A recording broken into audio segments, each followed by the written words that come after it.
Welcome to WRPL, it's the podcast where we talk about all the things we were watching, reading, playing, and listening to. My name's Ben. And I'm Steve. Welcome back, Steve. Thanks, Ben. It's good to be back. Ready to talk about some stuff. Yeah, actually built up a few things. Yeah, I have not a bunch of stuff I completed, but some stuff I started that I'm looking forward to talking to you about. Okay. Well, let's start with a roll.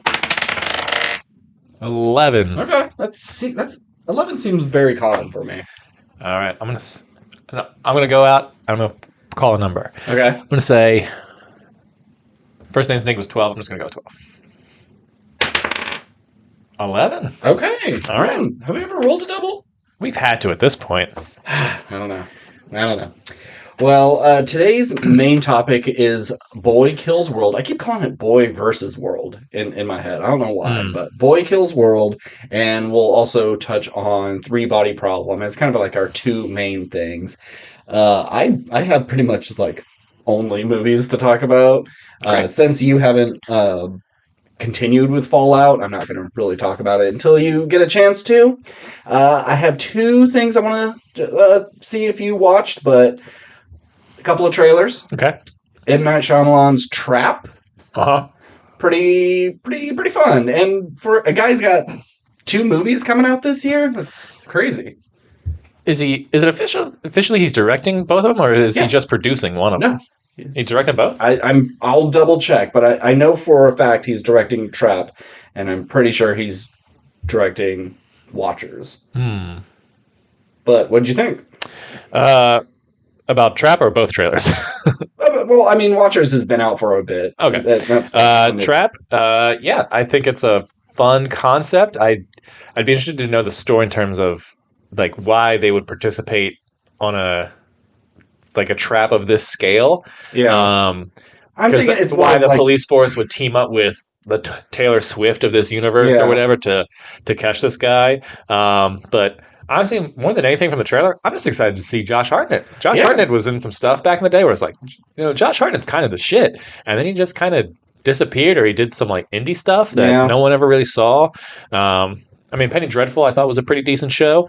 But other than that, like, I'm just like, where's Josh Hartnett been? And now he's the lead in this M. Night Shyamalan movie.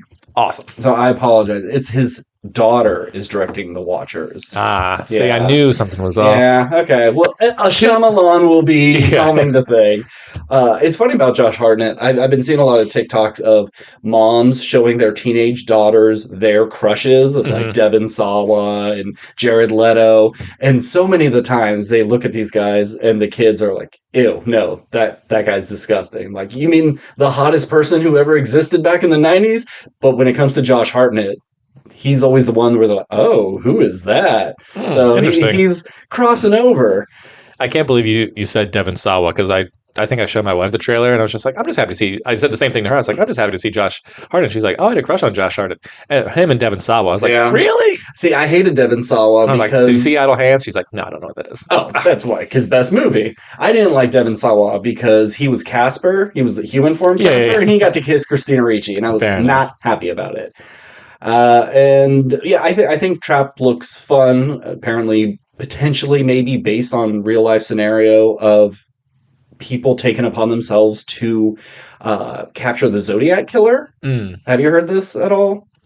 I mean, I know plenty of people are sort of online sleuths, and there's plenty of people out there who like want to crack the case. Yeah, back in the 70s. Oh, okay. Zodiac killer is loose. They knew he kind of had an ego, and so some guy gathered up a bunch of money and made a really cheap movie based on the Zodiac killer and had a premiere in San Francisco because they knew he was in that area. And they had a fake contest where you put your name and address on this slip of paper, drop it in a box, and you could win like a moped. But there was someone in the box looking at every slip of paper and comparing like handwriting samples. Oh, wow. And so the guy left to go to the bathroom really quick, and he ran into a guy in the bathroom, and he said he looks exactly like the police sketches of Zodiac. And this guy says to him, that's not how blood looks, or that's not how blood splatters, and leaves. And then when he goes back into the box to check the slips, there was one that said Zodiac was here. So it kind of worked, but because he had to go to the bathroom, they couldn't catch him. This may be a huge urban legend, but it sounds like an urban legend. But who knows? But it seems like a fun premise to turn into a bigger movie. But I think the obvious. Hopefully, his daughter doesn't feel obligated being the twisty person as well. Like, well, I'm a Shyamalan, so I got to do a twist as well. Sorry, that's not right. So it's probably going to be. I think he's grooming his daughter, and she's the real killer, and she has these tendencies, kind of like Dexter's dad, but the flip side, not trying to make him a good person, and she's the real killer, and he's just kind of covering it up to keep her safe. That's his girl. That's what I'm thinking. Kind of like a let the right one in kind of thing. Sure, yeah. And he'll get caught at the end because she will be able to slip through because they're not looking for a little girl. Yeah. That's my idea. That's a good call. I didn't think of that, and now I think that is the case. That's probably it. Yeah, I believe you. I also have an idea. Did you see the trailer for The Strangers Part 1? Yes. Okay. Do I remember it? Not really. You have to refresh me. That's fine. But I did see it. There's a part in the trailer where the man cocks a shotgun and holds it to one of the killer's face, and they are tied up, and the woman is screaming. I bet the killers are going to take his girl and cut out her tongue, put their clothes on her, put the mask on. He's going to blow her away, realizes he killed his own fiance and kills himself, or is just set up to be killed by them. I think that's going to be the twist of that. Anywho, second trailer. Just ruining movies for our listeners. Sorry, Nick. Other trailer, Transformers 1. Did you watch it? Fucking Christ. I'm so disappointed. This is not what I wanted. And this is just it's a different generation. This is for someone else. Yeah.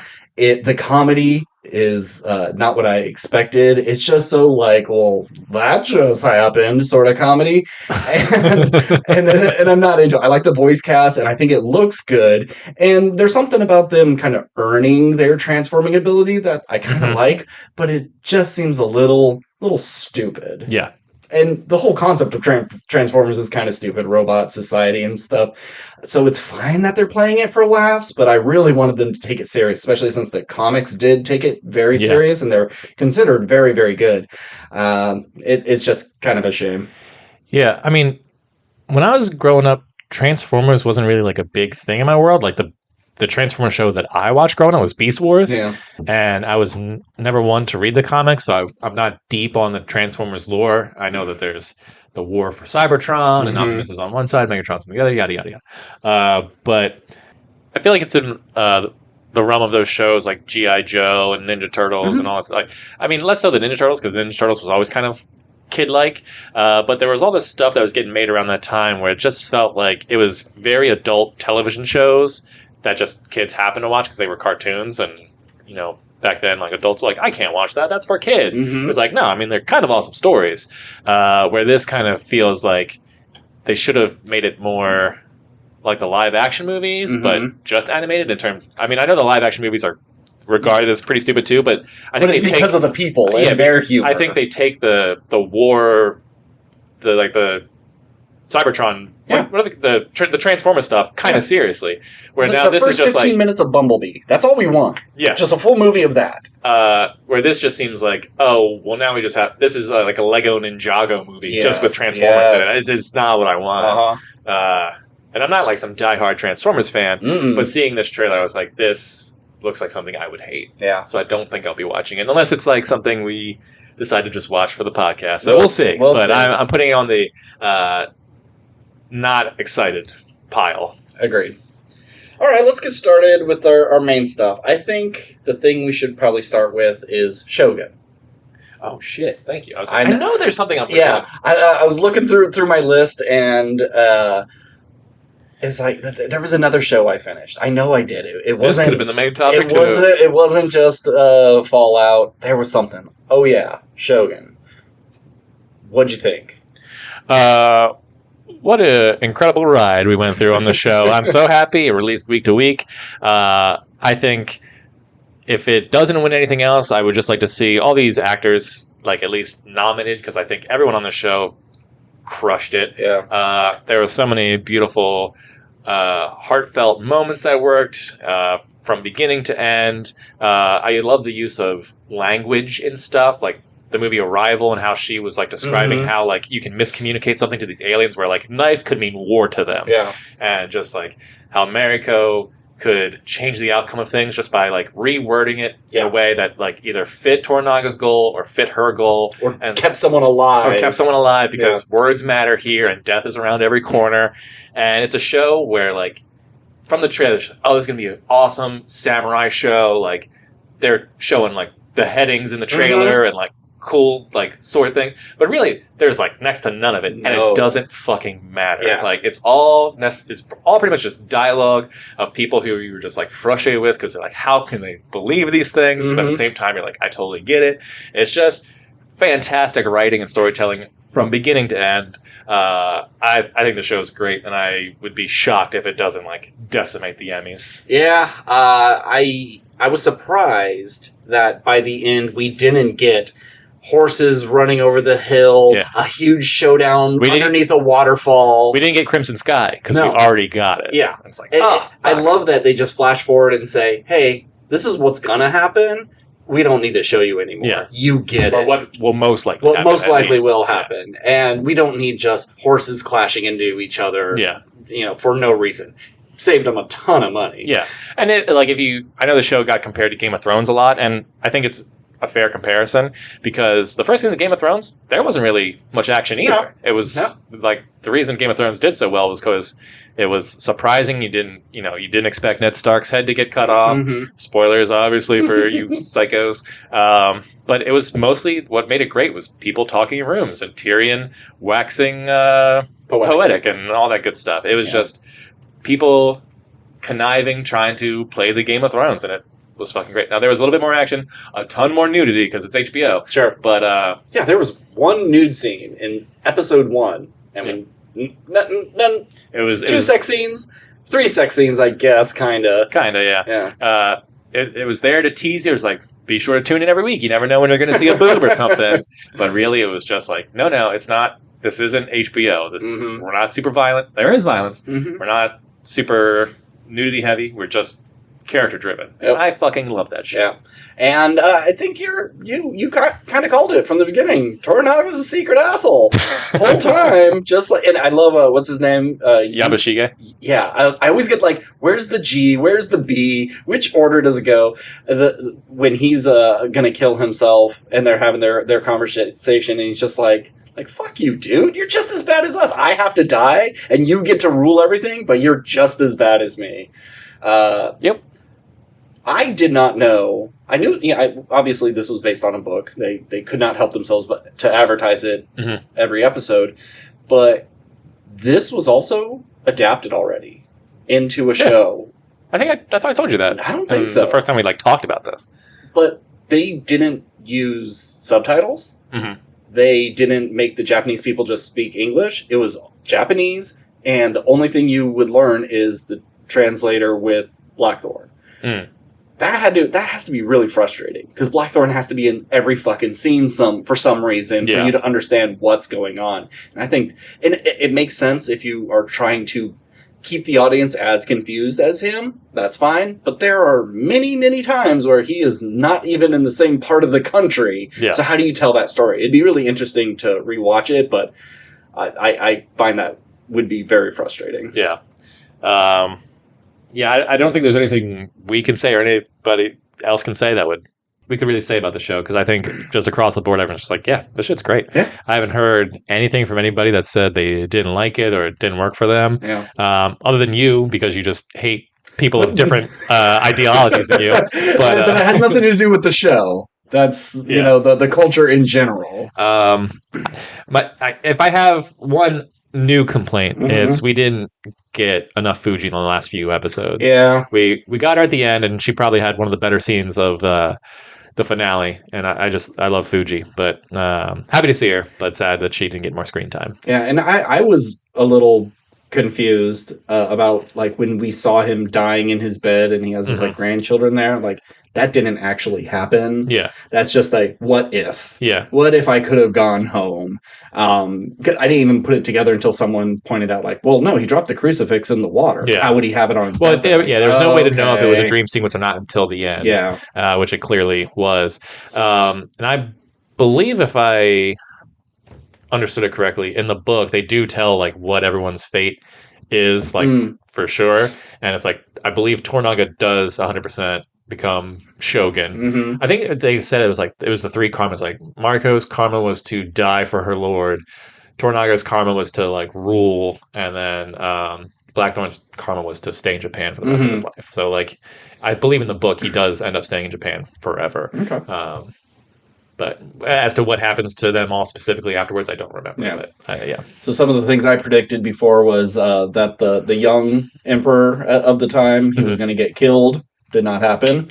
Barely even in the show, really. Yeah. And we get an episode of Blackthorn's Men, just a standalone episode of them. We got a scene with one of them. I would have liked to know, did he try to rehabilitate them? Since he was stuck there now, well, let me get some other people and try to save them from drinking themselves to death. I'd like to know what went on with them. Yeah, I think it's one of those things where you grow up and you realize the friends you had weren't like the best of friends, or like they didn't have your best interest at heart. And you're like, I made better friends, so I'm just not gonna. They were my friends because I lived on the same street as them. Yeah. Okay. I saw Rebel Moon Part 2. Oof. The Scargiver.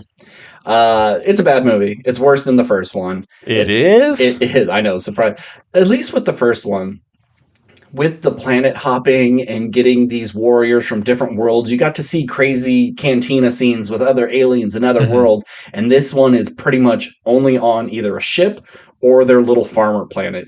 And it's so fucking boring. There are like 3 scenes of slow-mo wheat harvesting. Like they're... music's playing, they're reaping, and it's flying all slow-mo. Reaping. They are reaping. Yeah, I said reaping. I know. For anyone who was worried that you said something else. Oh, no, yeah. And then it would cut to the bad guy, and they'd say something, and then they'd cut back to the farmers, and it's still like, as they're slowly harvesting. And it just kept doing that. God, I'd love to see Zack Snyder's Dune. Yeah. God, what a movie, though, that would have been. Oh, my God. And so it's pretty pathetic and boring. And like one of the worst scenes is all the characters are sitting around a table, one half of the table, because the camera is over on one side, of course. And they just go, we're about to die in battle. Let's all tell our backstories. And they go one by one, each one. And hey, I was a prince, and then someone tried to overthrow my dad, and then I had to bail. All right, next person. Hey, my village was burned down. And it's just like, you do this in part 1. You give us a reason to care about these characters in part 1, so we come back for 2.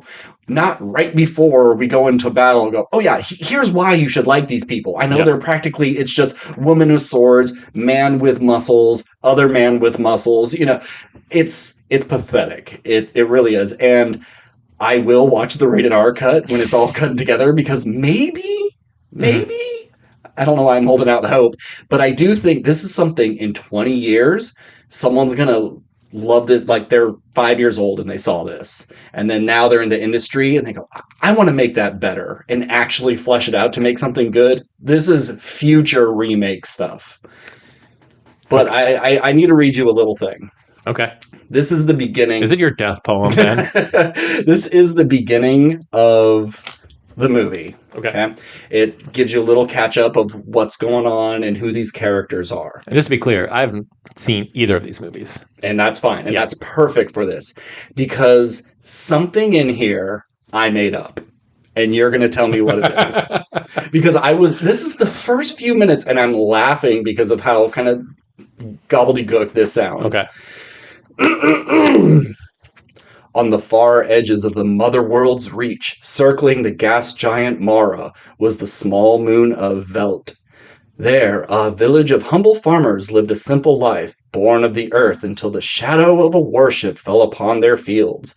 The ship's commander, Admiral Noble, demanded more than Velt's people could give.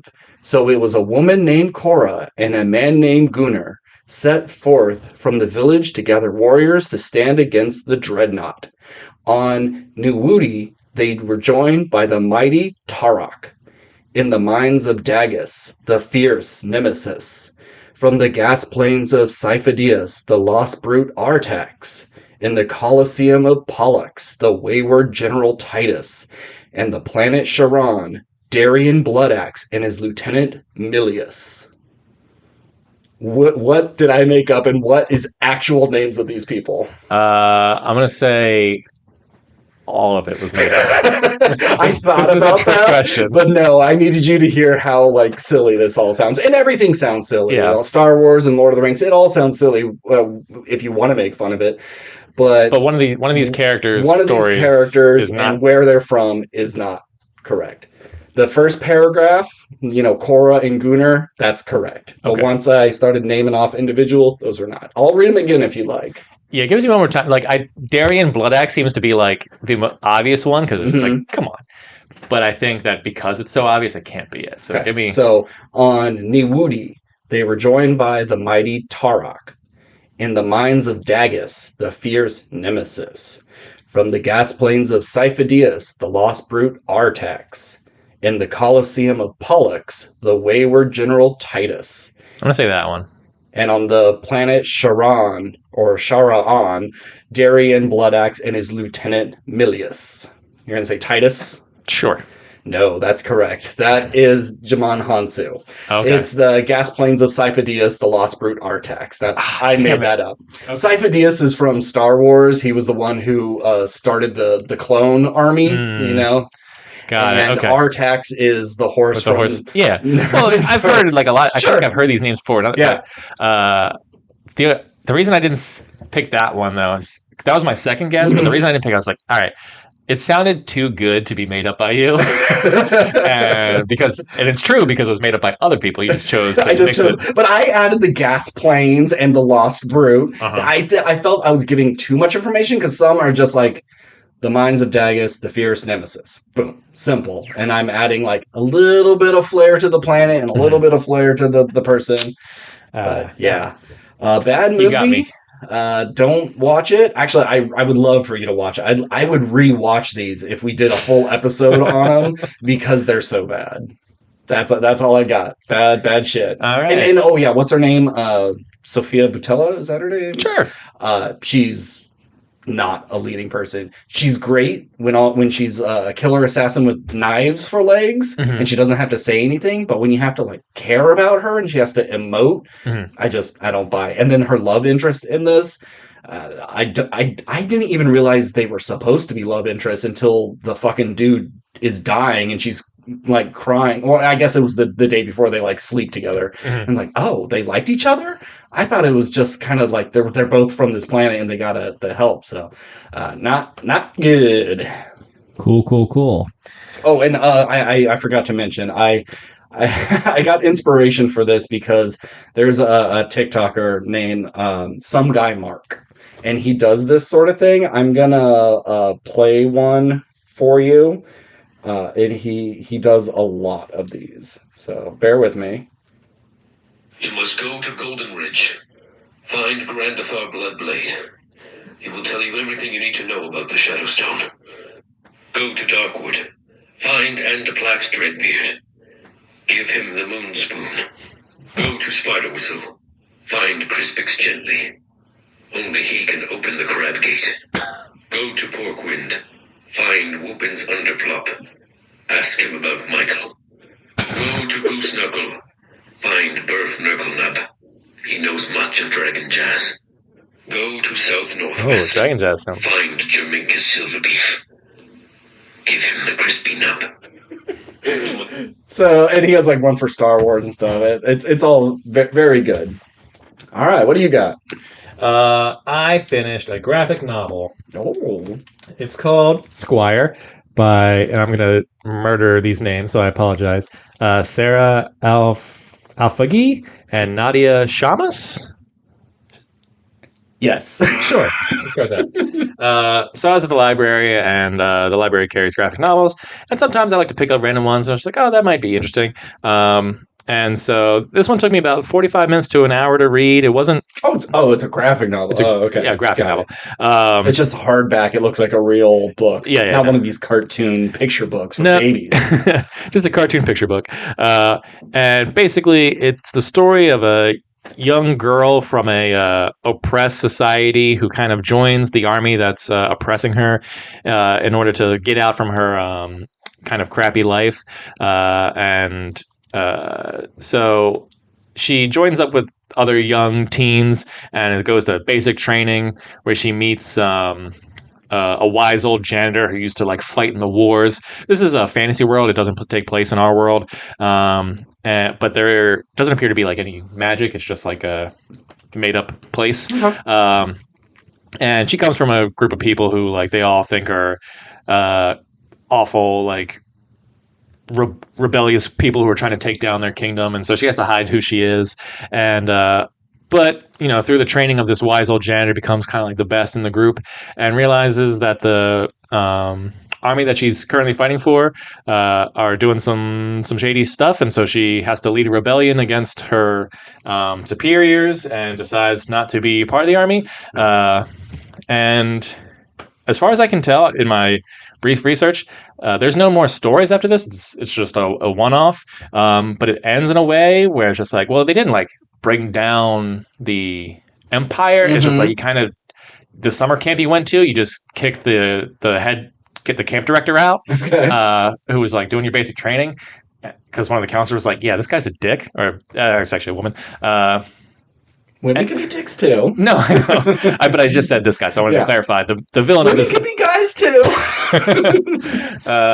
But so the story, like, there's something here, but it all just happens so quick, and I don't think you ever really like get too deep into other characters. Like, there's like the rich kid who wants to be like the star pupil, whose dad is like a lord, who like everyone knows, and he's like the rich kid, but he's kind of an asshole.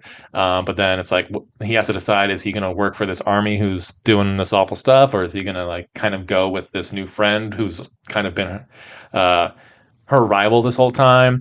But she also is like has to hide who she is because she's from this like oppressed people, and so it has to do with like identity. But it doesn't really like go too deep in any of it, and then it just like kind of ends so quickly. So I didn't really care for it. So I appreciated that it's kind of, for lack of a better term, like sort of Middle Eastern inspired in terms of like look and aesthetic, sort of more like Sahara vibes, but there is black people and white people like all throughout this. So it's not, necessarily centralized to just one group of people, really. But yeah, I wanted to like this world, but it just didn't do anything interesting. There wasn't any like interesting magic elements or world elements or interesting fight sequences. It just kind of goes like once they find out this place is bad, within like 10 pages, we're like, all right, well, we're starting the rebellion, and then the book just ends. And then it's like, okay, guys, we're off to do the next adventure and find out what we want to do with our lives. And as far as I can tell, that's the end of the story. When did it come out? I believe it's relatively newer. So maybe give it some time. Let's see if I can find it in here. Well, this jacket art is from 2022, so I assume it came out in 2022, maybe 2021. But that could just be a reprinting of it. Could be. Either way. Sorry. So, I mean, it wasn't a bad read by any chance. I was hoping for something a little bit deeper, more interesting, especially if you kind of end on a cliffhanger and there's so much more you could do with the story and you just don't get it. If you pick up Squire, I hope you like it, but I didn't. Or maybe, let us know about the deeper themes and meanings that maybe Steve didn't get, and maybe why he should appreciate it more. Sure. Okay.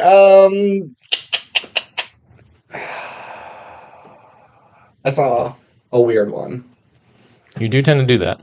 And our theater has been getting a lot of weirder movies, that things I didn't expect them to get. But I saw Sasquatch Sunset. What's I was going to call Jesse him, Eisenberg. I was going to call him Mark Zuckerberg. Jesus Christ, the Jesse Eisenberg Sasquatch movie about a family of 4 Sasquatches. You got like an elder. You got it's hard to tell what the relationship is because I assumed it was grandpa, and it could be, but it's like kind of the man and the woman, and then a kid. I'm assuming it's their kid, and then an older one. But the older one keeps trying to fuck the lady one as well, so I don't know if it's her dad, his dad, or I don't know how Sasquatch families really work. And this movie that is supposed to be about a Sasquatch family, you don't learn a lot about them. You just are kind of a fly on the wall.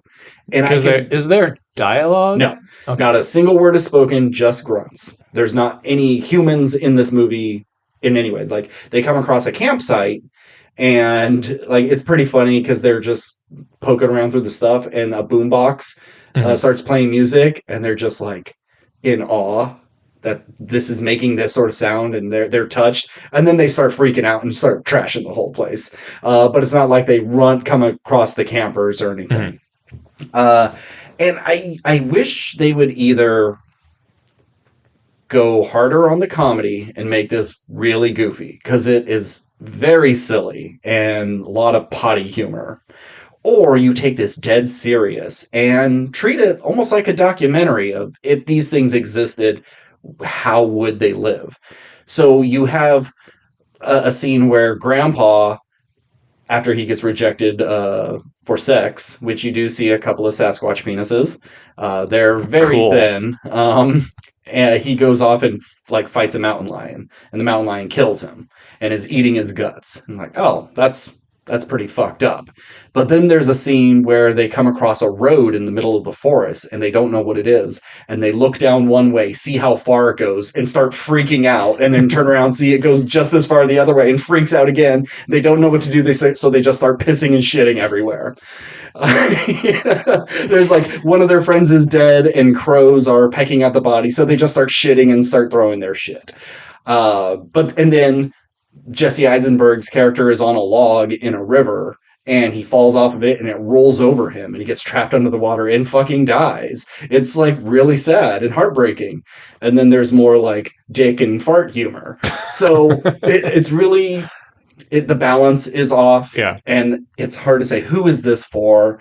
I enjoyed it. I thought it was pretty good, but it's not great, and it really could have been great if you took it one way or the other. Yeah. A little too safe for how weird it is. Yeah, the trailer that I saw for it just made it seem like one of those really weird movies that I think most people wouldn't get. Like, they'd see it and go like, oh, that's an interesting concept, let me go see that.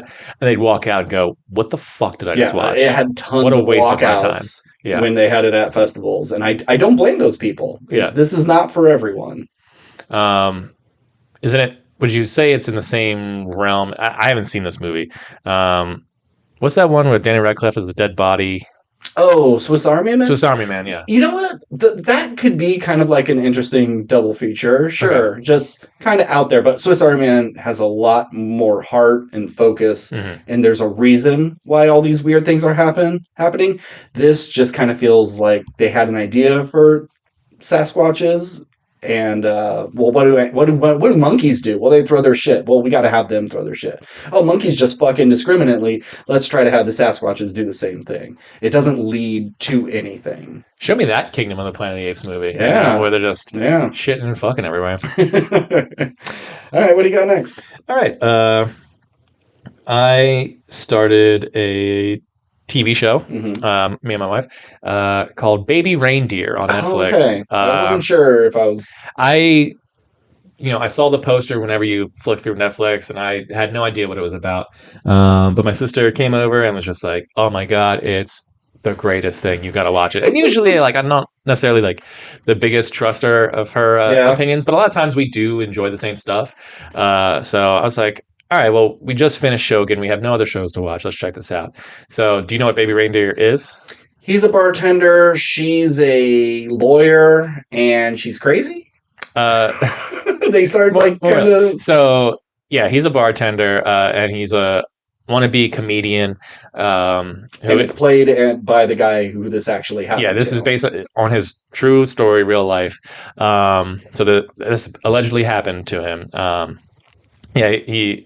But he's not very good at comedy. And she comes in the bar and she just looks very sad. So he does the human thing of just like, hey, can I get you something? And she's just like, no, I don't have any money. And he's like, all right, well, I'll just do this one nice. I'll give you some tea on the house. Just don't worry about it. And so that kind of starts their relationship where she would come in every day and just start talking to him. And she's like, yeah, I'm a lawyer and I have all these famous clients. And she would just like, from basically the beginning of a shift to the end of the shift, she's there. And despite being a powerful lawyer, apparently never has any money. And so because he likes the attention that this is an older woman, by the way. It's I believe when in real life he was like 25 when this started happening, and she I think was like 42. Okay. And so anyway, she begins stalking him, sending him like 80 plus emails a day. As herself. Okay. Like he knows it's her. But like he wanted to protect her, and he would like kind of flirt with her. Mm-hmm. But courtesy flirt. Like in a joking way, and just like she would say something like, "Oh, but no man would ever go for me," and he's just like, "What are you talking about? You're beautiful," something like that. Mm-hmm. Just something like not just like trying to be like, "Don't be so hard on yourself," kind of stuff. But she would take it as like, "Oh, he really does like me," and so I've only watched 2 episodes, and I have never been more uncomfortable watching a show. This show, like. Because you hate secondhand embarrassment. This show is nothing but secondhand embarrassment and cringe, like every 30 seconds. I was watching this with like the blanket over my head. It's just like my one eye peeking out. My wife was cracking up because it was so uncomfortable to watch, because it felt so icky and real. And I like that it's like, usually when you get the stalker stuff, it's usually it's the other way around. But this is just it just felt so fucking gross. Mm-hmm. and not because like she's some like her hideous overweight old lady monster, and it's just like how she says things and how she presents herself. It just felt like it's all awful across the board. And let me give you an example. So she would always kind of like offer like, let's go on this picnic, or you can come back to my place, or she would say, oh, you have a silver tongue, I can show you how to use it on me, like that kind of stuff. But there was one moment where they have like kind of this nice moment together because she goes to his comedy show and she laughs when no one else wasn't, so it like kind of boosts his confidence and he's able to deliver jokes and it like really works, and he's like, and he had a good set, and they're talking and he's like, they actually kind of have like a nice moment, even though at this point in the show, he realized like this chick is fucking crazy. And I'm only 2 episodes in, so I won't spoil too much, but she's like, oh, I would love for you to come over and I'll make you my special dish. And so he's like, what's your special dish? And he's like, ooh, beef curtains. And I fucking almost threw up in my mouth. But it's just the way she said it and the way the camera was like zoomed in on her face and I had a reaction through my whole body, Ben. Like my whole body stiffened up, and I like went into rigor mortis mode or whatever. And I just 2 episodes in, I told him, I was like, I don't know if I can keep watching this show. I am so uncomfortable by all of this, but I'll probably keep watching. Is it 6 or 8 episodes? It's 7 episodes, I believe. And they're each 30 minutes long. They're super short. Okay. So yeah, I couldn't believe what this lady was like saying to this dude, and just like wouldn't get it. Like this isn't gonna happen, and yeah, it's just awful. I think you and your roommate would love it. Okay, all right. I was curious about it, and I have seen some things about after the show was done. I don't know exactly what happens in the show, but I've learned some stuff about post-show. And so it kind of takes me out a little bit knowing a little bit about how's it going to end. So I'm not going to say anything. I don't know anything. But I'll definitely recommend it to my roommate because like kind of true crime and cringe is her bag. So this may be right up her alley. Okay. My last 2 things I really don't have a ton to say, so I'll do them really quick. I saw Abigail, vampire ballerina movie. Really fun. The whole cast is really good. I don't love I don't know his name, but the black dude in it. Every time I looked at him, I was like, I wish it was John Boyega, because it would just round out the cast of I would know everybody who's in this, and they were all killer. And he was the weakest part, but he's not in it that long. If you catch my drift, he's not the first one to go. He's not the first, but he's the second. All in all, good, really bloodier than I expected. But you know exactly how it's going to end. You think, ooh, maybe he'll do this and it'll be something a little bit different and it'll have maybe a more downer ending. No, it's got to be hopeful. And whatever. But I love Dan Stevens, and I like big couple weeks for Dan Stevens. Yeah, and what's her face from Lisa Frankenstein and Ant-Man and the Wasp. Oh yeah, you know her. Catherine Newton? Catherine Newton, yeah. Hey, good for you, Ben. You got it for me. Yeah, they're really good. My main issue is I hate jagged vampire teeth. I like just classic fangs. Even I don't like center fangs like Nosferatu. Sure. Kinda. They need to be 1 over, 2 over, or teeth. 3 over. You know, it can be somewhere within there, but all their teeth are like sharks. Yeah. So it's super jagged and it's stupid looking. I do not like it. Yeah. But all in all, fun stuff. All right. Second thing I watched The Ministry of Ungentlemanly Warfare. Okay. There were so many things coming out last week and I couldn't get to it, so I woke up early and saw it before work, and I barely made it to work. Like, I had to sneak my pre-work meal into the theater with me to make this work. I had to fly through yellow lights so I could, every second counted. And I got there with like 3 minutes to spare. It was perfect. But I dig this movie. I think it's a lot of fun. It's not like Kingsman level where you see it and go, where did this come from? I never heard heard about this, and blows you out of the water. But it reminds me very much of Kingsman. It could be in that same. Oh, excuse me. It could be in that same world. My main issue is there's like 3 people on the team that are so similar. That's like, oh, Henry Golding's, he could swim really well and he loves blowing up stuff. And then there's, I can't remember. Alex Pettyfer. Oh, right. I am number 4. Oh, yeah. He's in this movie? He's in it, yeah. Where the fuck is he been? He's like the guy with information that they have to rescue. And then what's... Henry Golding, and where's the other guy? His name is Hero Fiennes Tiffin. He was in... Let me see the picture. Well, he was Tom Riddle in the Harry Potter movies. Oh, okay. Yeah. And he was like in The Woman King and stuff. Like, I don't really know much about him, but he's the boat captain, or the pilot? No, what's it? The person who drives a boat? Moving on, Ben. Come on. Sorry. The Ungent. He pilots the boat. And these 3 characters are so generic that they could have all been one character. They could have been recast by anybody. There's nothing to them. They got no spice. Whereas Alan Ritchson is a little kind of effeminate at times, but really? Yeah, but like this huge dude who's just knifing Nazis, and like he's the guy with the bow and arrow, and he's shooting people close range and then pushing it through a guy to stab another guy, pulling it out again, then shooting a third guy. Mm-hmm. He does so many fun things, and Henry Cavill's just like chewing the scenery, just having a good old time. Everybody's pretty good, but if there was a little more character to these characters, I'd like it a lot more. This is a Guy Ritchie film, right? It is. Yeah. That guy's just pumping them out. And then you have, what's her name? Isa Gonzalez, who is in 3 Body Problem, which we'll talk about. In Morbius, and she's in a ton of stuff. She wasn't in Morbius. Was she not in Morbius? No, it's a different actress. They just look similar. Are you sure? Yeah. I swore I looked it up, and she was in Baby Driver. She was in Kong Godzilla, Hobbs vs. Shaw, Mr. and Mrs. Smith, Bloodshot. Oh, maybe I was thinking of Bloodshot, Battle Angel Alita. Okay. Well, I'm racist. Yeah. I swore it was her. I swore I looked it up and it was her, but Jesus Christ, this woman is absolutely gorgeous. And of course, she's like the one woman in this movie, and she has to be the flirty one and wear the sexy dresses.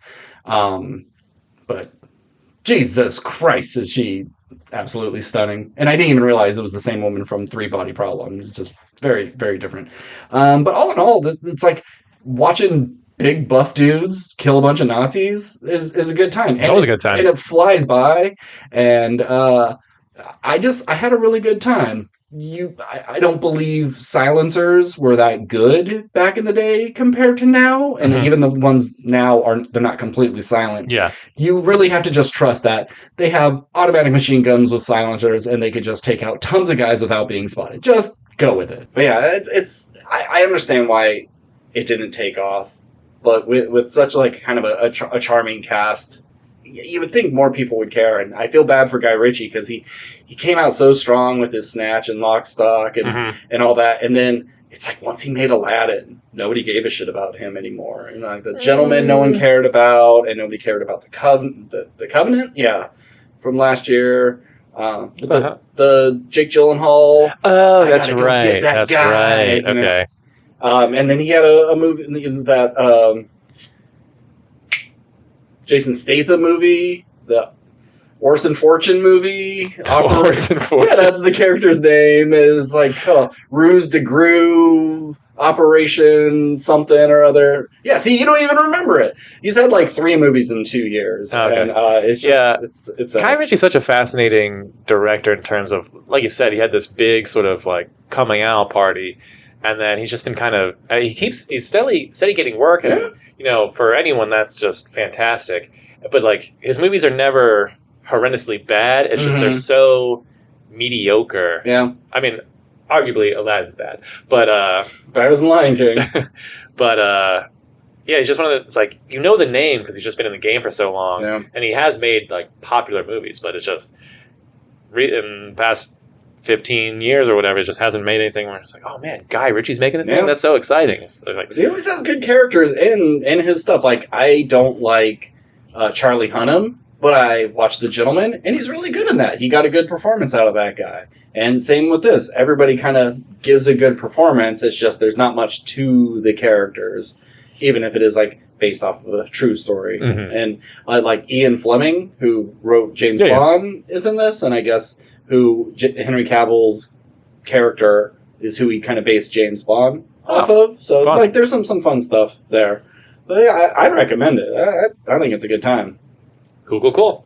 I think it's one of those movies where, not that I really channel surf anymore, but it's one of those movies that would pop up on TNT and like, nothing else is on. I'll check this out and go like, oh wow, this is actually a lot of fun. Yeah, especially if you come in right at the beginning of an action scene and go like, oh, that was pretty cool. Yeah, I'll keep watching.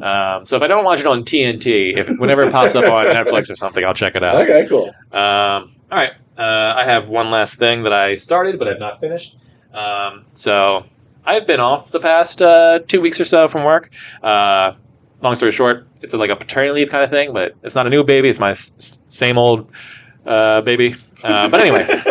Not a new baby. Not a new baby. Just, but anyway, so I've had more free time to game than usual, because usually in the recent months it's just been like hour or two here, and then if I'm lucky and have a day off where mom's at work and baby's at daycare, and I was like, okay, maybe I can put in like 5-6 hours here.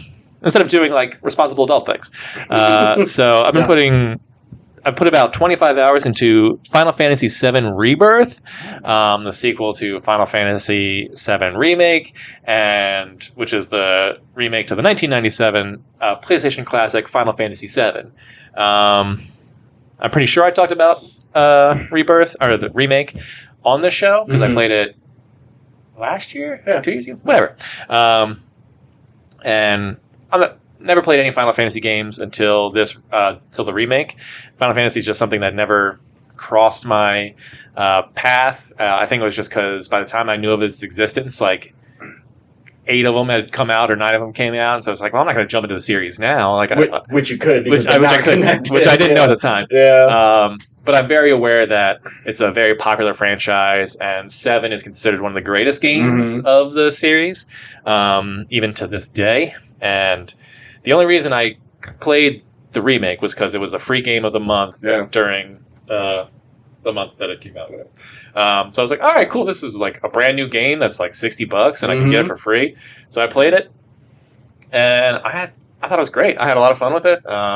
Beautiful graphics. And this is pretty much the same thing. It's they took one game from the 90s and like really expanded out into what's going to be 3 games. So this is part 2 of 3. But just big open world, interesting characters and plot. Combat is like super fun. There's a lot of different moves you can do. It's the closest. It's one of the games that like the closest you'll get to like playing an anime that isn't something that looks like Persona. You know, where it's like where it looks like a cartoon. Yeah. Where this kind of looks more like if you played Uncharted, but it's like you can do really these powerful, awesome, cool moves and select a thing and then kind of go into a cutscene and like pair up with your partner and do like a combo move. So combat is where it really excels. And they even introduce a card game into this. I don't know why, like all these like sort of big, you gotta have a game in a game. Yeah, there's always got to be like there's a card game in Witcher. There's a card game in this. There's card games throughout games. Assassin's Creed, don't they? Or at least Black Flag. Yeah, it's just something about having card. And I don't know if it's just kind of like if this takes off in the game, we can make it in the real world. Maybe. I don't know. And I thought it was going to be one of those things I just kind of avoid, but I've ended up playing quite a few games of this. It's called Queen's Blood, and it's relatively like if the game doesn't help you as much as it does, you wouldn't know how to fucking play this game. But the game mechanics make it simple enough where you're like, okay, I couldn't play this in the real world because I'd be kind of confused, but it's very simple in game. Anyway, so for those who don't know, Final Fantasy VII is a story of a group of eco-terrorists who go after Shinra, this mega corporation that is sucking the life force from the earth. And then a bunch of weird Japanese shit happens. And that's my only complaint with this game is just like, it's so weird and there's so many side quests that you're just like, why the fuck would these mercenaries care or do these things? But it really just gives you just more to do. So you're really getting your bang for your buck. Like there's... In the last game, you had to do like a dance competition in the story mode. In this game, you're on a cruise line where you have to win a card tournament. I guess you don't have to, but I did. You have to participate in this Queen's Blood card tournament just to like push the story forward. You can... in the last game, you went to a massage parlor, which you actually just got massages, but it's supposed to be like this Madam's Sex Club or whatever. But they always... so many of these cutscenes, it's just like you'll do an action scene and then you'll walk for a little bit and then it goes into a cutscene. Like there's so many cutscenes in this game. It's like every 45 seconds you're kind of going into another cutscene. Now they're often very brief. You're never in there for longer than like a minute. Sometimes they're longer, obviously, because they're like big story points. But I'm not sure if it's a game you would enjoy just because you'd be so frustrated. Like I just want to play the game. But there's so much to do and the combat is so fun. You kind of forget about that. But it's so dialogue heavy and they'll do that anime thing where someone will be talking to me like, oh yeah, and they'll like push their hand out and you know, like I can't even describe it over this is an audio medium, but they just move in a way and talk in a way. They're like, these are all adults and they're acting like children sometimes, or they'll just do these weird hand motions where it's like, okay, you can just put your hands at your side and tell me what you need from me. You don't have to, raise your hand and like, let's go team, huzzah, yeah. Like, it's so fucking annoying sometimes. So yeah, it's one of the weirdest games I've ever played, but the weirdness that does kind of have a charm to it. Oh, another side quest in this, well, not even a side quest because you have to do it in order to continue the story, is you have to disguise yourself as part of the military and then do a parade where you have to perform like, those gun flipping sequences. Oh, okay. Like you have to like do this mini game where you control your group and have to get a high enough score in order to get a commendation from this guy. Huh. It's just like absurd the things you do. But it's all like kind of done in a fun way, even those mechanics where you're just like, this could be kind of stupid. You can play the piano in this game, which is actually kind of a fun little bit. It's kind of like how you do the guitar playing in Last of Us. Okay. But anyway, I'm enjoying it. I'm close to halfway through it, I think, at this point. So when I actually finish, I'll give the full review. But so far, enjoying it. And I can't believe, like, looking at this game and how it started, where it was just those little pixelated characters on the thing, and now it's like, here's this fully immersive 3D world. Just, I can't imagine like you playing that game and then looking where it is now. Like, that's my favorite thing about video games. It's a medium that lends itself to remake old stuff. Like, you watch movies, it's like, oh, we'll remake Back to the Future. Don't do that. You don't need to. You don't need to. But like, oh, we want to remake this super old game. Cool, do that. Because there's a reason, whether it's updating graphics or mechanics or anything, that makes sense. Whereas a movie, you're just recasting better special effects. Who cares? Because there you're changing this. You have to change the story because otherwise you're making the same old thing. It's like, with this, it's like, well, we're not changing the story. We're just adding more to it and making it more friendly for today. And you could say that about Back to the Future, like, oh, well, we're fleshing this out more. Well, movies are supposed to be this kind of like finite amount of time, and games are allowed to just go on and on and on. You can take a movie and turn it into a show, and that might be interesting. Or you take a show and go like, well, I think I can make that into a tight 2-hour movie or something. Maybe there's an argument for that because you're kind of like changing the medium. Yeah. But I'm having a good time. And if you never play any Final Fantasy stuff, maybe give this one a try. No. I beat Gotham Knights as well. Oh, great! It's fun, but it's a little basic, and things like your super special moves. A lot of characters I didn't even unlock all of them. Like you get 8, and some of them I only got 6. Some of them I got like 4 or 5, and I still beat it. And like, well, you could go back through and do all these side missions to get it. And like, but why? I was already leveled up high enough that I could beat the game, no problem. Mm-hmm. Why do I want those moves just to use on those same sort of simple missions of beating up thugs? I don't care enough. It's like as soon as I beat it, it's like, well, I'm done with this game. I never have to touch it again.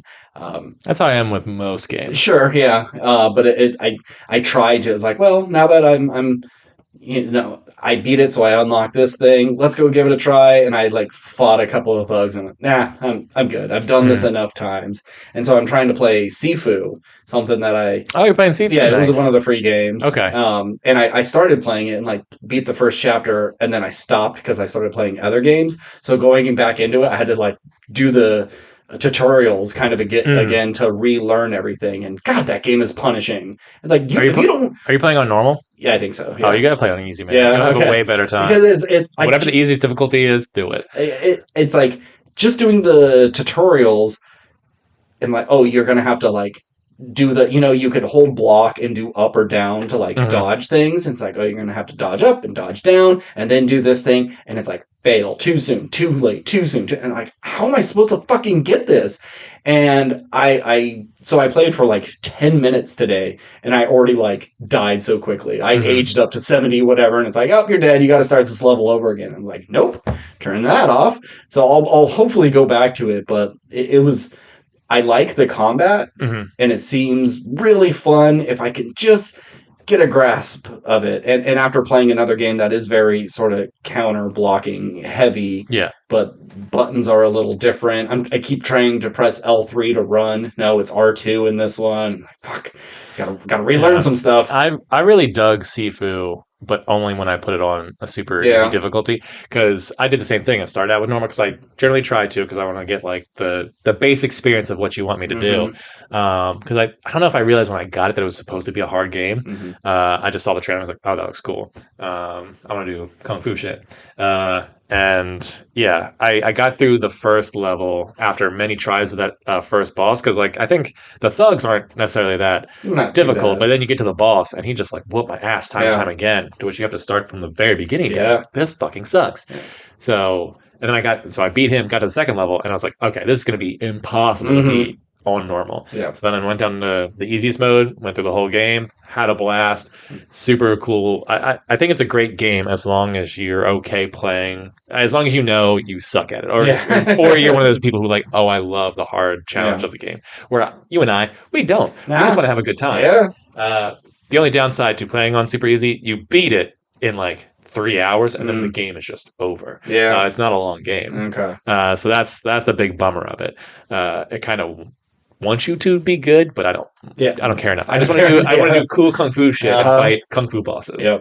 All right, let's get to our first main topic, three-body problem, something I talked about, I don't know, 2, 3, 4 weeks ago. I'm not sure, but you finally got around to watching it. Yeah, yep. The story of, like I said, you can't really describe it to someone without spoiling everything, because you really don't know what the deal is until the end of episode 2, where we get a message from Alien saying, don't contact us or we'll fuck your shit up. And then our character says, please fuck us up and let me help.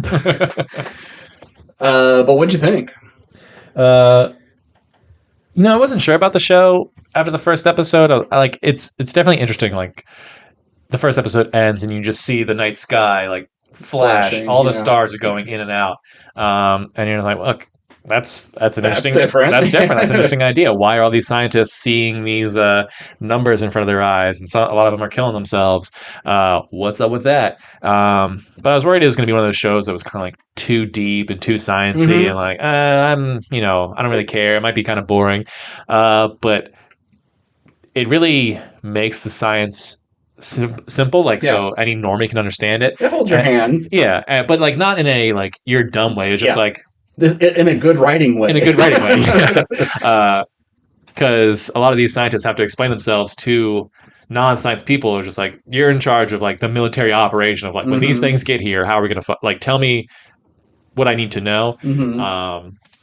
So they make it easy for the audience. In most movies or show, they would say something really sciencey, and then the person in charge would go, in English, please. There was none of that. There was no like folding the piece of paper over and like pushing the pencil through. Oh God, none of that stuff. Anyway, but I ended up liking the show quite a bit. I liked all the characters. I didn't love any of them though. I wish that there was one that was like kind of. I would say that Sam from Game of Thrones is probably like the most fun standout character. Because he's the party guy. He's which is the rich guy. Yeah, and I liked him because he didn't look like the standard. Like he would be usually played by some like buff hot guy who was oh yeah, I'm really into science, and he's a Tony Stark type. He's dating supermodels and all that stuff. Where he's doing that, but he looks like Sam from Game of Thrones. Yeah, all the weird alien. I like how it's all handled and how they explain everything in terms of just like they're not going to be here for 400 years. They're traveling at a fraction of the speed of light. So we have 400 years to like prep for them. And I like that they explain it. The aliens are just like, look. How long did it take? How long did it take you to do this? It's from the caves to the farms, from farms to industry. It's like that took us 10,000 years. All right, what's the next thing? It took us 1,000 years. All right, what's the next thing? It took us 200 years. All right, what's the next thing? It took us 50 years. Yeah. It's like, all right, so we move way slower than you guys. You guys will be far more advanced than us in 400 years than we will. So we have to go now to fuck you up, or we have to fuck you up in the past, basically. Pretty much, in order for us to have a shot at like taking over. We have to like that's such a cool concept. We have to go after your dumbest people on your planet to make them all not believe in science and not have faith in this, so you guys just stall. The greatest trick the devil ever pulled was convincing the world that it didn't exist. Yeah, sorry. And because by 400 years, if they play their cards right, maybe we'll just destroy ourselves, and then the planet's for the taking. Yeah, and that's one of the interesting things. Like they say, they don't know how to lie. But for all we know, that could be a lie. Yeah. They can just be fucking with us. And we don't even know, like, anything that they told us could be 100% false. Except for, the God's eye that's covering the earth, because we were able to see that. But they could just be, it could be kids in their culture or whatever, just having fun with these lower monkeys on a planet. We have no idea what they look like, their true intentions. It could all be a bunch of bullshit, and we'll just have to wait and see. Yeah. I have some questions, and I'm sure the show said it, and I just have kind of forgotten about it. So one of the big things is, like I said, the night sky flashes, and then in one episode, you see the entire world surrounded by this giant supercomputer where an eye opens up, which I can't imagine anything like more horrifying. Yeah, and then, I love when you see that, because then it cuts to later in the episode just rows of people hanging themselves. They can't even their brain, their whole fabric of life has been completely destroyed, and then they just kill themselves. It's like watching the Eternals and just seeing like the Celestial just like looking at Earth, like just. Things on that scale, it just horrifying, like Cthulhu shit. So scary. It's like it's such a when you think of something horrifying, you think of like these monsters with tentacles and claws and teeth. Something that wants to rip you apart. It's like, no, the scariest thing is something you can't even like comprehend. Yep. It's like, how is this possible? These aliens can just be like a collective gas. Yeah. For all we know. We don't know if they have actual bodies. I mean, they talk about dehydrating themselves to save themselves. Yeah. So they gotta have some sort of body. Yeah, you have to put them in water so they can regrow themselves. Isn't that's such a weird fucking concept? Something I've never thought of. And then like that their planet had 3 suns and they're just whipping around and they have good times, bad times, and it's forced them to, like hunker down and advance as quick as possible to get the fuck off this planet. But what was your question about the flashing lights? Oh, well, real quick before I go back to that, it seems I imagine the writer of the book is just sitting there typing. It's like, how do I fucking describe these aliens? And then like he has a kid who's over there playing with those toys you drop in water that just like the little pills that turn into like a dinosaur or something. It's like, my God, I've got it. But anyway, so I know that. So we find out that there's this thing that they sent that's this little atom that can expand and like wrap itself around the earth, and that's how it's able to like trick people into seeing. Because basically, we're all living under this dome, dome of an invisible computer thing, and it can make us essentially see whatever it wants. But what is the headsets for the game? Is that an actual headset that works? The alien, like, where did those come from? Is that something we developed through the technology that they gave us? Okay, but also it like they gave it to the group, kind of like the cult, where the older Asian woman was in charge of, to recruit people to help with their cause of embracing the aliens. Okay, right.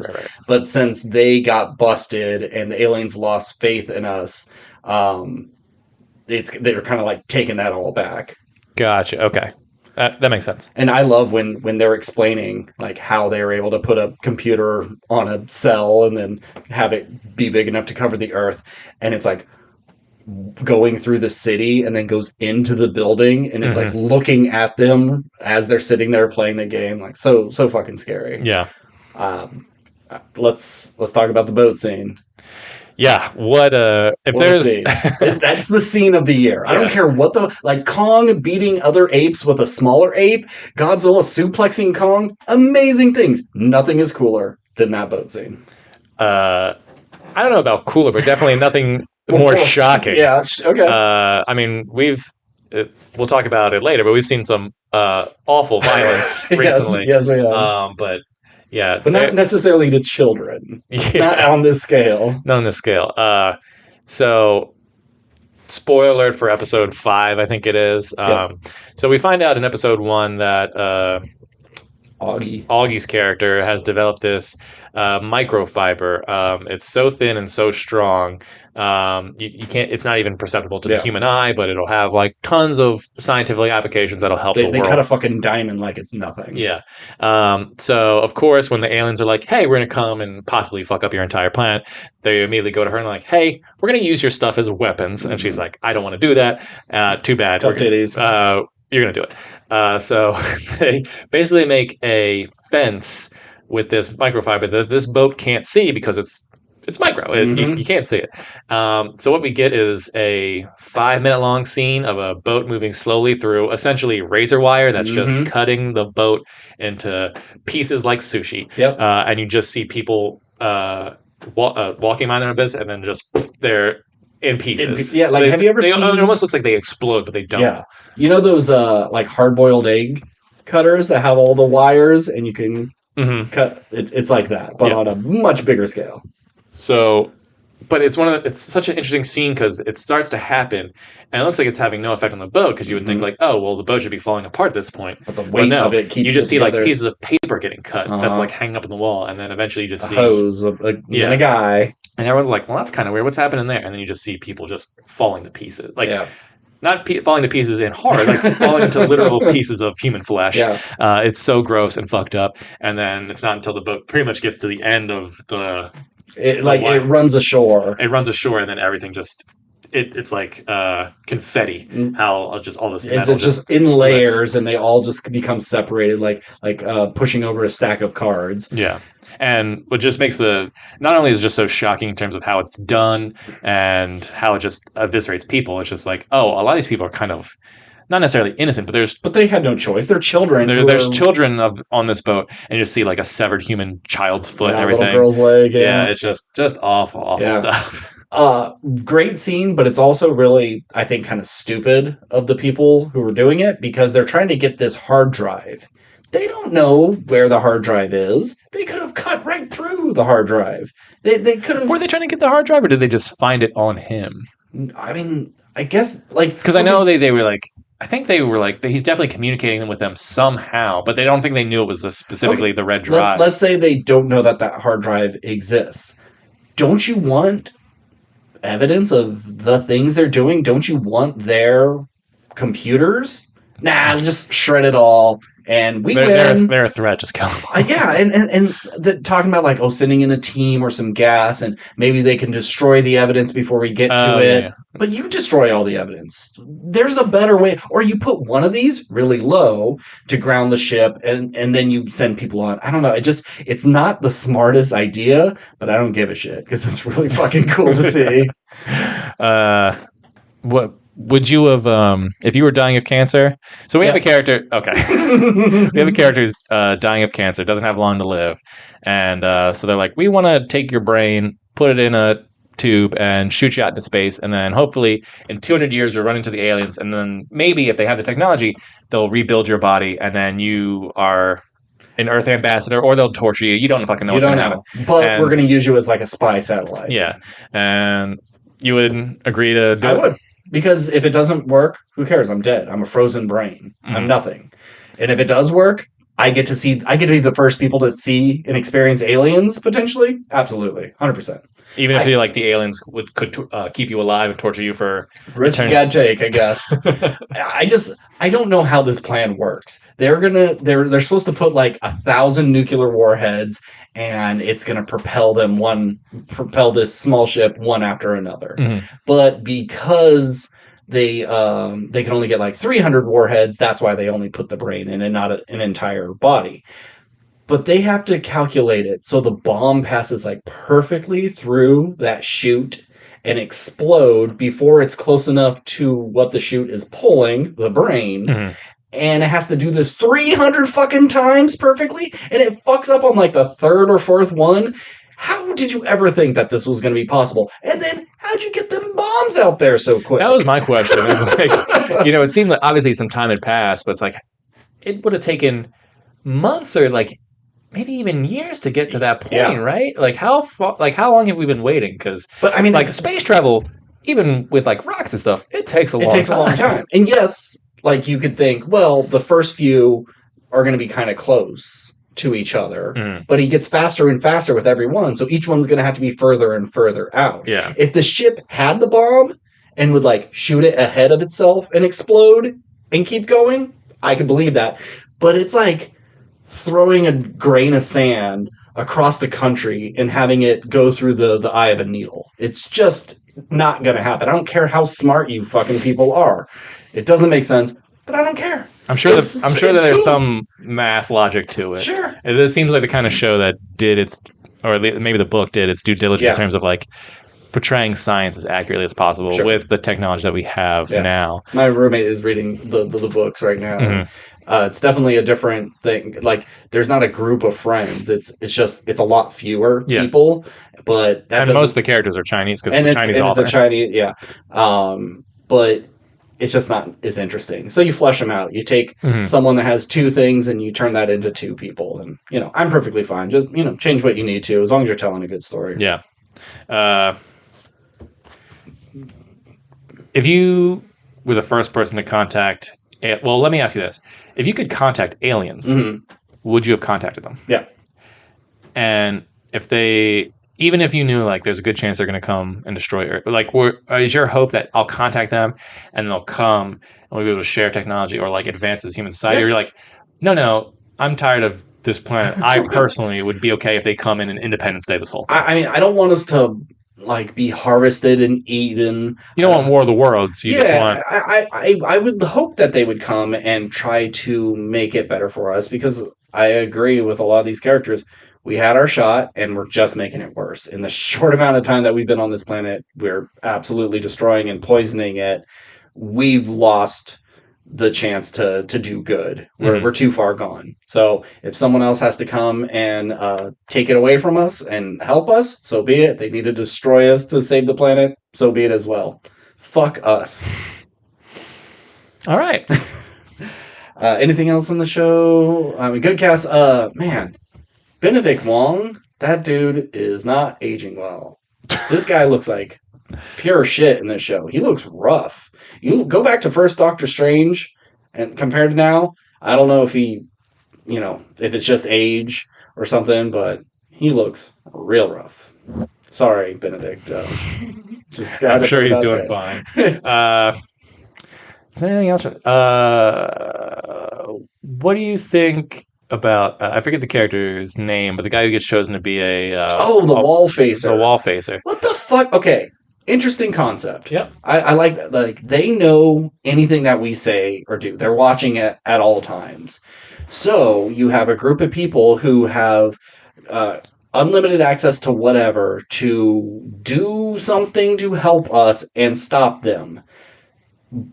But they can't tell anybody else. And they answer to no one. It's like, give me all of our nuclear weapons? Sure. Give me all of our money? Sure. But I hope it's worth something to stop. I don't get how it works. Like, okay, I'm going to spend the next 20 years and I'm researching this thing. The aliens, they got no fucking idea what I'm thinking of. But then I have an idea. And then I start to put it in action. They know. The moment I start turning a wrench to put two things together, they know what I'm doing. They can see it. How do you put into action something you haven't told anybody and still keep it secret when the whole thing is the moment you say anything, they know what we're doing? I think that's kind of a futile thing. You'll just have to wait for season 2 to find out. I guess so.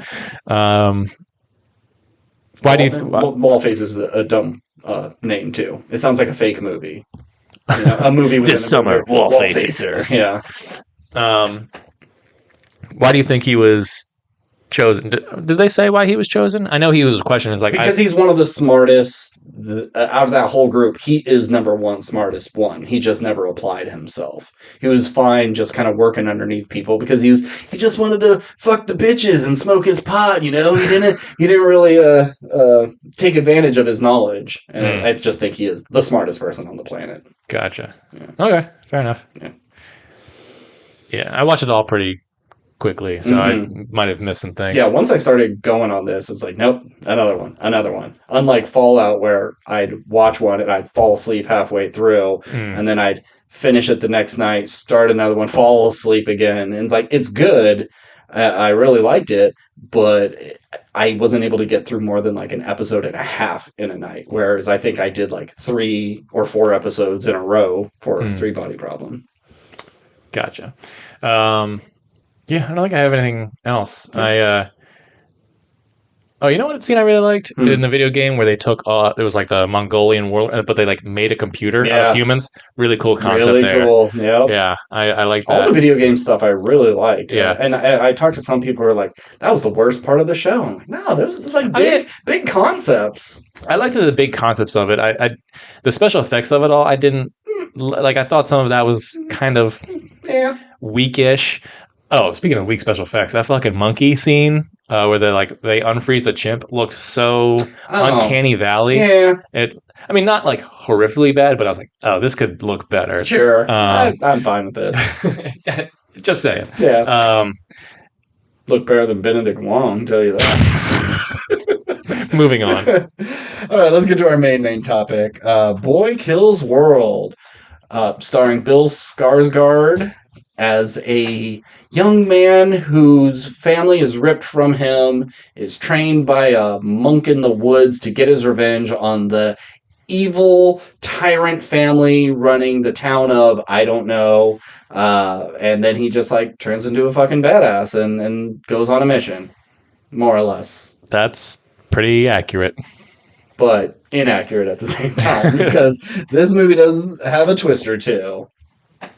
We saw this yesterday. We already kind of talked about it, so we're gonna. We couldn't help ourselves. Yeah, it's hard to walk out of the theater and just be like, "All right, bye."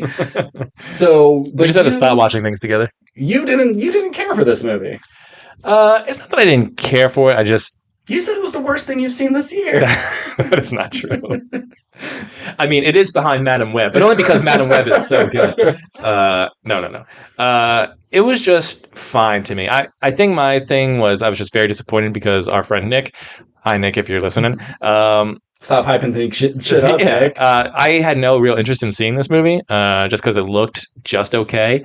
And then our friend Nick came out and was like, this is my second favorite movie of the year, 9 out of 10, super fun, blah, blah, blah. I was like, all right, fine, we need something for the podcast. Mm-hmm. You and I went to go see it. And I just came out and just thought, like, it's fine. And we'll go into that. But What did you think, Ben? I think the more I sit on it, the more I like it. I think this may be my favorite movie of the year so far. Really? I can't think of what else I liked more. And I know I don't see some of the deeper, more emotionally impactful movies, and I see the schlock. The only other thing I saw this year that I had as much fun with would be Kong Godzilla, or Godzilla Kong.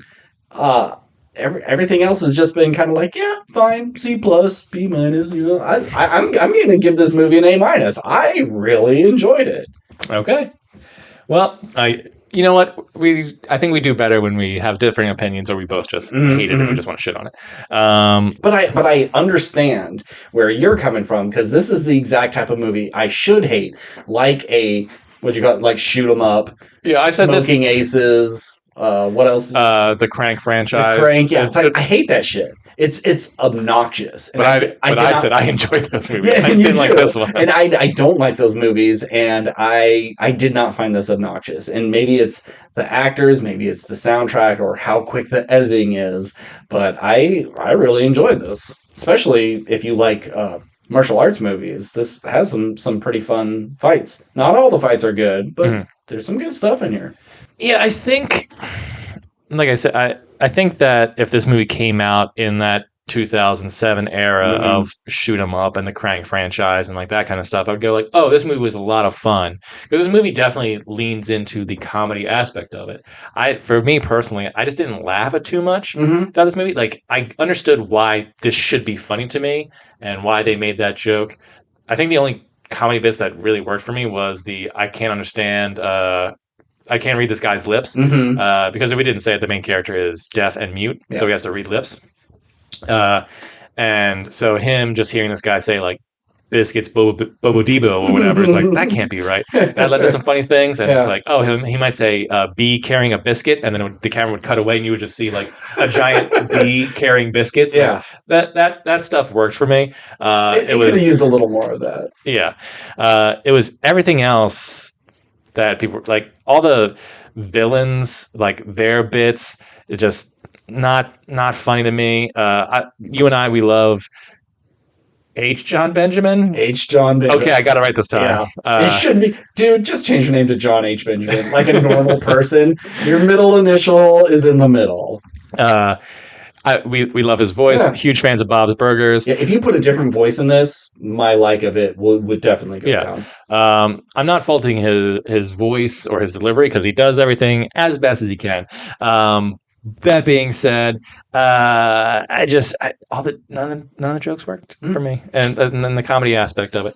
So what jokes did you like besides the delivery? Because we both agree that was funny. Yeah, I mean, that's the funniest part, is him not being able to understand that one particular character, which I think they should have given him a bigger beard, because that's what I thought why he couldn't understand him was the beard. Yeah. But he could understand the brother in the family. Yeah. I can never remember that dude's name. Every person there's most of the main characters other than women that he interacted with, they all had beards. They all had beards. So it's like you give the Old Spice guy a real thick beard that covers his lips, and he can't see it. I think it was just supposed to be an accent I didn't understand. But he can't hear accents, so you don't see accents. Right, but if he's saying water, he might be moving his mouth in a different way. It's like where everyone I don't know. No. I don't agree. I think it's just the beard. Yeah, I mean, if someone had a stroke and their lips, or like trying to read the lips of Sylvester Stallone compared to a normal human being, you could probably get some things messed up. Yeah, but I mean, you could see his mouth, so it wasn't like it was imperceptible. But anyway. So tell me all the other jokes that made you laugh. There's just funny little things that, like him eating stink bugs, being buried alive, and then digging himself out, and then allowing himself to get reburied again. It's just, I don't know. It's kind of funny, but I wouldn't call this movie a comedy. This is an action movie that has some funny moments. Okay, fair enough. And the action is pretty damn good, especially because they don't hold back on the violence. And I'm glad we didn't have too many people in our thing. Actually, maybe I would have liked to have a lot more people to see that's their my thing. reaction. I wanted a bigger crowd in this because I think walking out of here, it's like I didn't. If I heard other people laughing, because I think you do enjoy a movie more when you hear a community of people laughing. So if people were like cracking up, I think I'm gonna go, okay, maybe I'm just missing something. This movie is funny, but when we talk about the violence in this movie, you and I think, just multiple times throughout this movie, we just went, oh my God. Like, we audibly said something or made a noise because we were just shocked at what we were seeing. You see in a horror movie, someone gets dragged and they put their nails down and a nail gets spin back and you go, ooh. Yeah. But this is like a cheese grater in the armpit. Yeah, and not just like once, multiple cheese grater attacks. My eyes were almost closed during that whole sequence. I couldn't watch it. And I think the movie could have used a bit more of that, like kind of creative kills. Being a good fighter with weird instruments around you, and it does get a little weird at the end, like using a long toenail to just dig into someone's wound. Yeah, that's really brutal.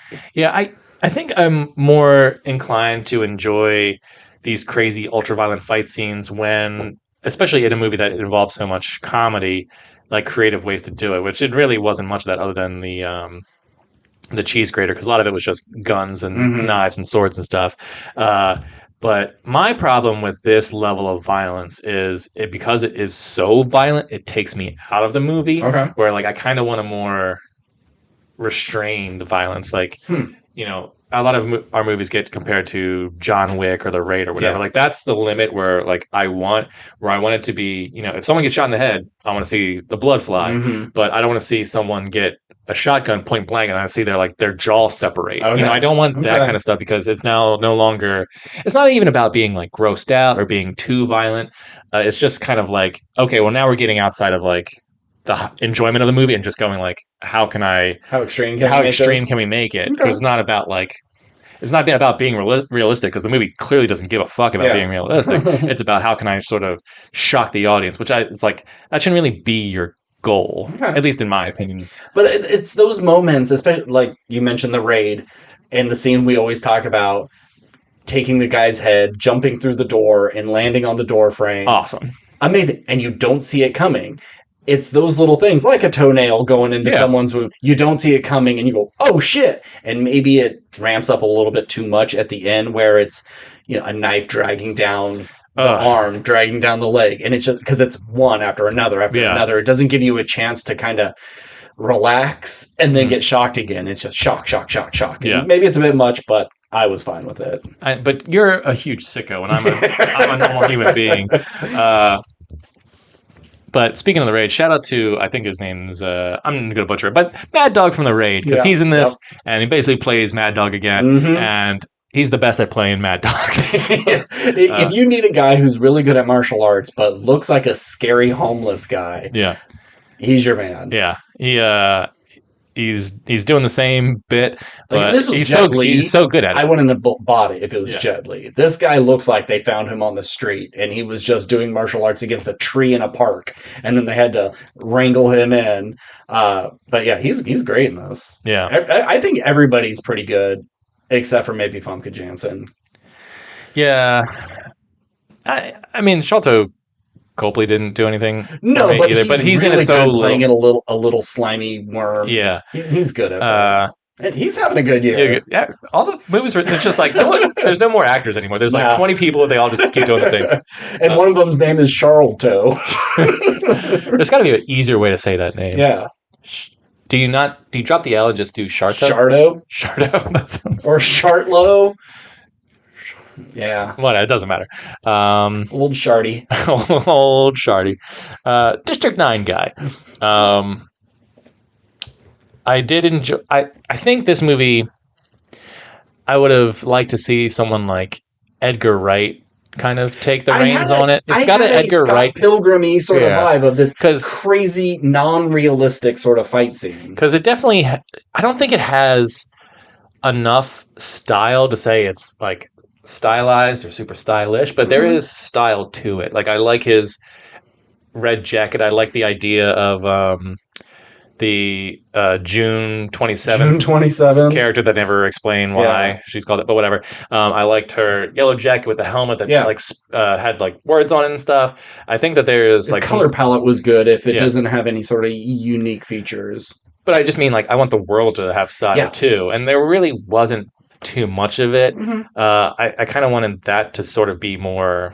I wanted the world to be more interesting, and like, because this movie leans into the comedy stuff, it's like you could do real stylized, fun ideas. And you don't really get too much of that. It's just like, oh, I have an idea for a motorcycle chick character, and then the silent warrior character, and then everyone else is just kind of like in the background fighting. Yeah. You get a little bit of it in the snow, the like Frosty Puffs fight sequence on the TV.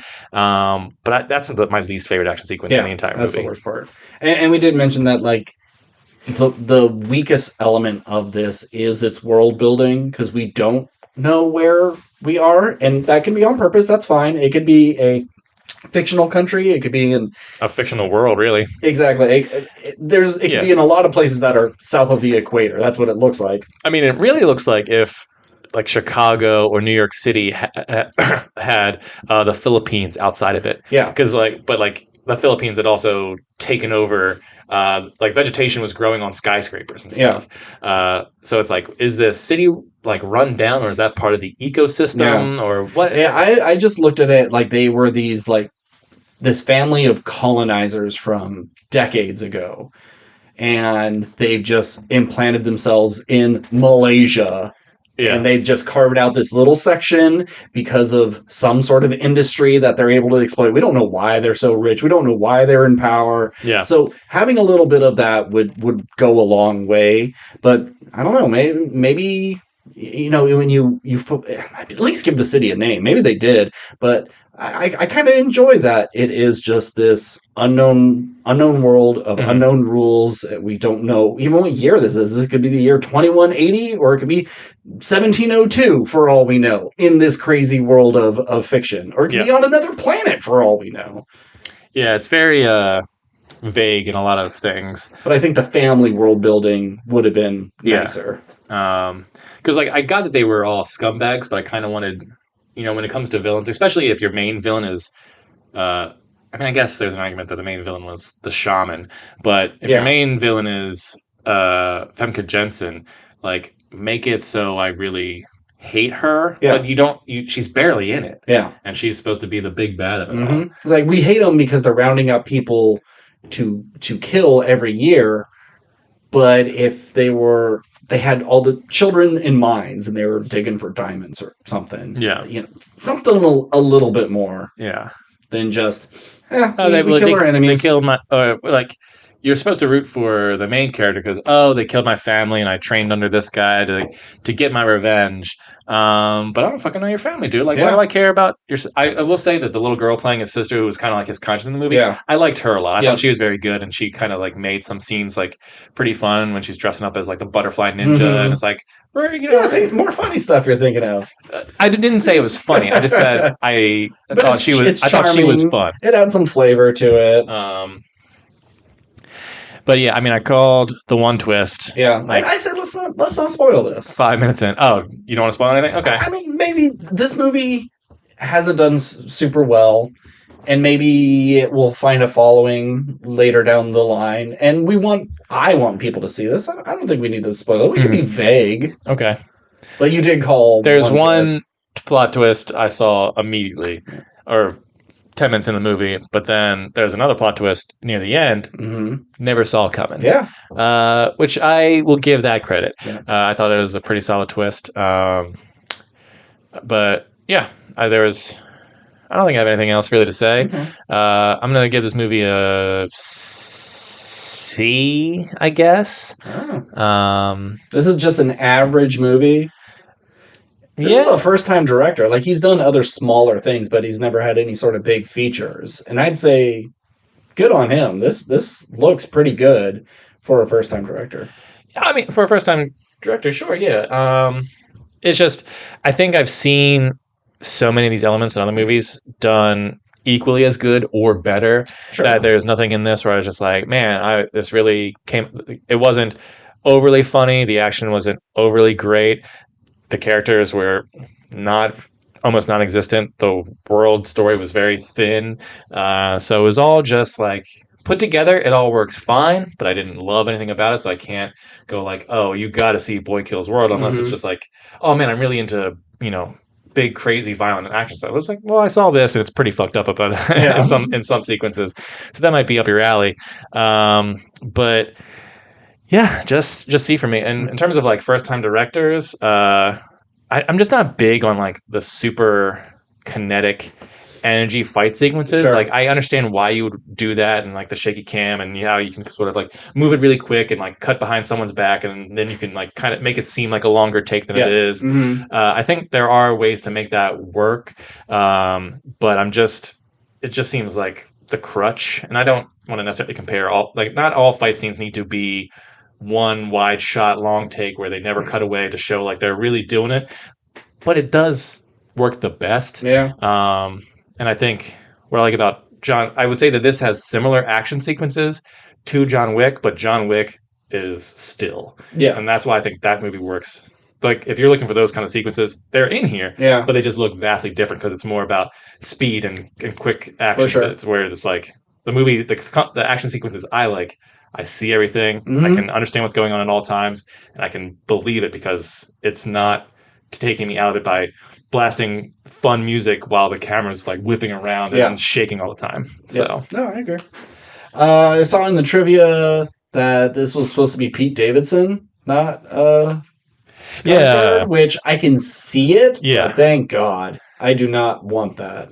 And then the mute character was going to be Samara Weaving, which I think I would want more. I really like Samara Weaving, but I think a Happy Death Day woman does a very good job. Yeah, I think she might be my favorite part in this movie. Okay. Just because I think she had a cool look, and I don't think any sequence that she was in, like when she was fighting, was bad. Yeah. Now, she's only in 2 sequences, and it's the best one, and the other one we liked quite a bit. But I just dug her more than other people, really. Yeah. But what was I going to say? Pete Davidson. Like you said, I think he looks like he would fit the part, but I can't imagine him like doing action. No, but I can see his like dumb face, like being confused. I can see him making all those dumb faces. Yeah, but it's like on paper it works. I think on execution they're like, shit, maybe we should have hired somebody else. And I'm not one of those people who hates on Pete Davidson. I think against Pete Davidson. He's very funny, but he's a little one note, and he's not an action guy. So maybe he can do it if he dedicated to it, and like really wanted to commit. But I could easily see Pete Davidson being the guy who squashes Chateau Copley's head. Sure, yeah. Like, he would be a good number 2 character. Yeah. Just like, oh man, we're part of this rebel group, and a loudmouth. Yeah, because that other guy pretty much did a little bit of like hand fighting stuff, but it was mostly just like guns and stuff. Yeah. Pete Davidson easily do that. Yeah. I could see him being a number 2, and maybe just wouldn't cast him in that role because they would just. Him and Bill Skarsgård would kind of look too similar, being like kind of muscly, lean dudes. Lanky dudes, okay. So maybe that's why you wouldn't want them together. Yeah. But okay. Next week, finally, fucking Fall Guy, so we could stop seeing this goddamn trailer every time I see a movie. I think it's Fall Guy and something I know you don't want to see. All right, let's see. All right, hang on. Tarot. It's Fall Guy and Tarot. What's Tarot? Oh, kids with tarot cards and they start getting killed. When I first saw the trailer, they're like, oh, there's 12 cards and one in the middle. It's like, 13? This is going to be a ghost story? Is this a remake of 13 Ghosts? But they're going to do a tarot card version? Like, oh, that's kind of interesting. Oh, no, it's not. It's going to be a dumb slasher, spooky ghost movie, but I'll watch it.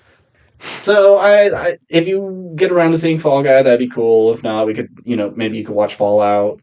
No, I'll try it. Well, the only reason I have faith that I'll see Fall Guy, now obviously baby and work and all this other stuff is coming back into play. But my wife is in love with Ryan Gosling, so that's one that she's like, you and I are seeing that together. Okay, so cool. I have to see it. All right, good. When I will see it might be more up for a debate, but if I have to watch Emily Blunt, I guess. Darn.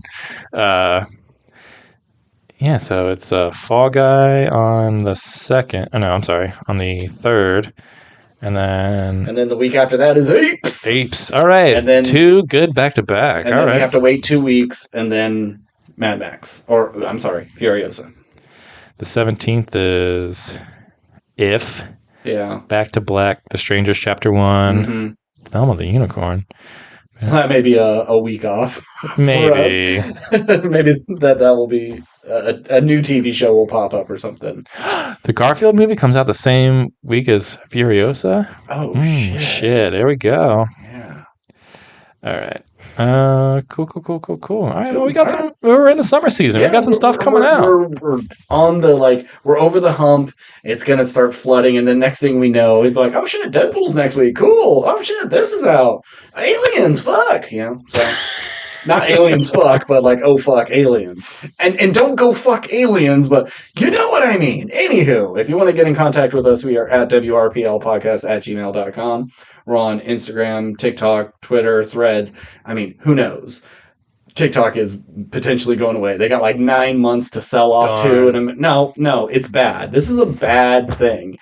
The government saying we don't want this thing because it was created in China when all these senators have stock in Meta and Instagram and Facebook and all that. We want you to sell to Zuckerberg so we can still keep your app and then we make money off your shit. It's fucking bullshit. They don't have the rights to do this. It's complete corruption, and it's about silencing people because this is one of the apps that have the most amount of people on it.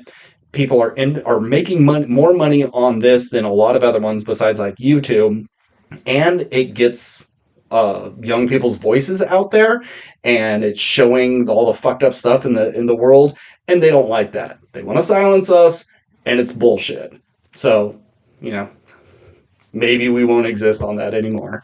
I just meant I'm not on TikTok at all, so I don't care about TikTok. Yeah, but it's like saying well, I don't have a car, so I don't give a shit if cars don't exist anymore. It affects other people too. All right, as always, I'm Ben. And I'm Steve. And keep consuming.